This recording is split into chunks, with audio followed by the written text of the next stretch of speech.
இந்த நேரத்தில் உங்களை பார்த்து நான் கேட்டுக்கிறேன். எங்களை பொறுத்தவரைக்கும் எந்த அளவு தேர்தல் அறிக்கையில ஏகப்பட்ட திட்டங்களை அண்ணன் ஸ்டாலின் அவர்கள் அறிவிச்சிருக்கார். ஏவாவேலு அண்ணன் தலைமையில, நம்ம கம்பன் தலைமையில நமது வேட்பாளர் வெற்றி பெற்று நிச்சயம் போலூர் தொகுதியை எல்லா விதத்திலையும் முன்னேற்றுவார் என்று சொல்றேன். இப்போ ஒரு 4 நாளைக்கு முன்னாடி ஒருத்தர் வந்தாராம், எதிர்கட்சி தலைவர்னு ஒருத்தர். யார் அவரு? இவருக்கு இப்போ எதிர்த்து போட்டியிடுபவர் யார்? அதிமுக. நம்ம எவ்வளோ ஒரு கண்ணியத்தோட இன்னைக்கு பேசிக்கிட்டு இருக்கோம். கொஞ்சம் கூட ஒரு கண்ணியமே இல்லாம நீ வந்தேனா, நீ உன் வேட்பாளர் ஜெயிச்சா என்ன செய்வார்ன்றத சொல்லு. அதை விட்டுட்டு குடும்பத்தை இழுக்கிறது. நீ கண்ணிய குறைவா பேசினா போலூரில் தமிழ்நாடு மக்களே உன்னை அடிச்சு வரட்டுவாங்க, அடிச்சு வரட்டுவாங்க. இதுல மாற்று கருத்தே கிடையாது. உங்களை பத்தி எல்லாம் நாங்க பேசுறதே கிடையாது. அப்படி இருக்கிறப்ப எதுக்கு பேசுறீங்க? உன்னால முடிஞ்சா உன் வேட்பாளர் என்ன செய்வாங்க, மக்களுக்கு என்ன செய்வீங்கன்றத சொல்லுங்க. அதை விட்டுட்டு எங்க கட்சியையும் இன்னைக்கு கூட்டணியில் இருக்கிற திமுகவையும் கலைஞரையா குடும்பத்தையும் இன்னைக்கு வேட்பாளரையும் தரைக்குறைவா பேசுனீங்கன்னா மக்களே ஒண்ணு அடிச்சு வரட்டுவாங்க. தமிழ்நாட்டம் புரிஞ்சுங்க. நாங்க ரொம்ப கண்ணியத்தோட பேசிட்டு இருக்கோம். ரொம்ப ரொம்ப கண்ணியமான கட்சி.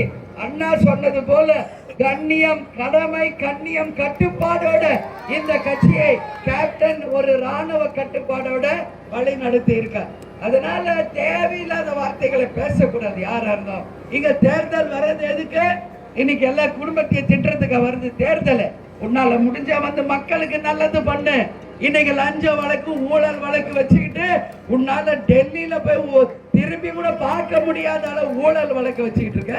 நீ பேசுற அடுத்த கட்சியை பத்தி உனக்கு எந்த தகுதி இல்ல, எந்த தார்மீக உரிமையும் உனக்கு இல்லைன்றத இன்னைக்கு பாட்டாளி மக்கள் கட்சியை சேர்ந்த அன்புமணிக்கு இன்னைக்கு சேத்பட்ல இருந்து என்னுடைய இறுதி எச்சரிக்கையாகவே இதை நான் சொல்கிறேன்.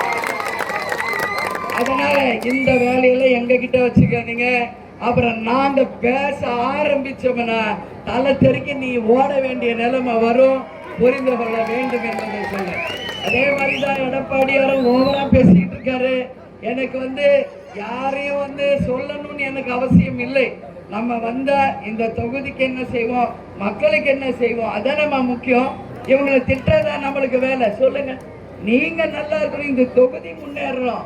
அதை விட்டுட்டு அவங்கள திட்டுறது இவங்களை திட்டுறது, இது யாருக்கு என்ன பலன்? அதுல ஒரு பலனும் கிடையாது.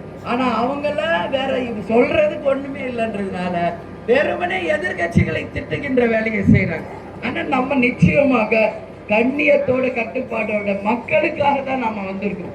இந்த தொகுதியை முன்னேற்றத்திற்கு தான் வந்திருக்கோம். தேர்தல்கள் வர்றது மக்களுக்கும் தொகுதிக்கும் நல்லது செய்வதற்கு தானே ஒழிய மற்றவங்களை திட்டுறதுக்கோ குறை சொல்றதுக்கோ கிடையாது என்பதை மக்களே உங்கள் வாக்குகள் மூலம் அவங்களுக்கு நீங்கள் புரிய வைக்க வேண்டும் என்பதை இந்த நேரத்தில் உங்களை பார்த்து நான் கேட்டுக்கிறேன்.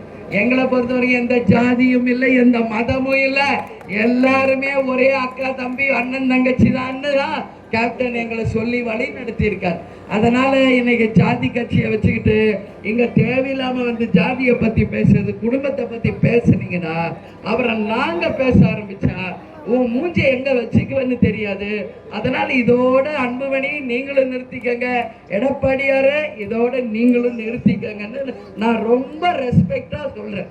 அதனால நாங்க வந்திருக்கிறது போலூர் தொகுதி மக்களுக்கு நல்லது செய்ய, இந்த தொகுதியை முன்னேற்ற, என் அன்பு தாய் குலங்களுக்கு நல்லது செய்ய, இதுக்கு தான் நம்ம வந்திருக்கிறோம். நம்ம சரவணன் வெற்றி பெற்றால் உறுதியாக நாங்கள் சொன்ன எல்லா வாக்குறுதியும் உங்களுக்கு நிறைவேற்றுவோம். 8000 ரூபாய் கூப்பன் உடனே வரும். மாதம் 2000 ரூபாய் உங்களுக்கு கிடைக்கும். நம்ம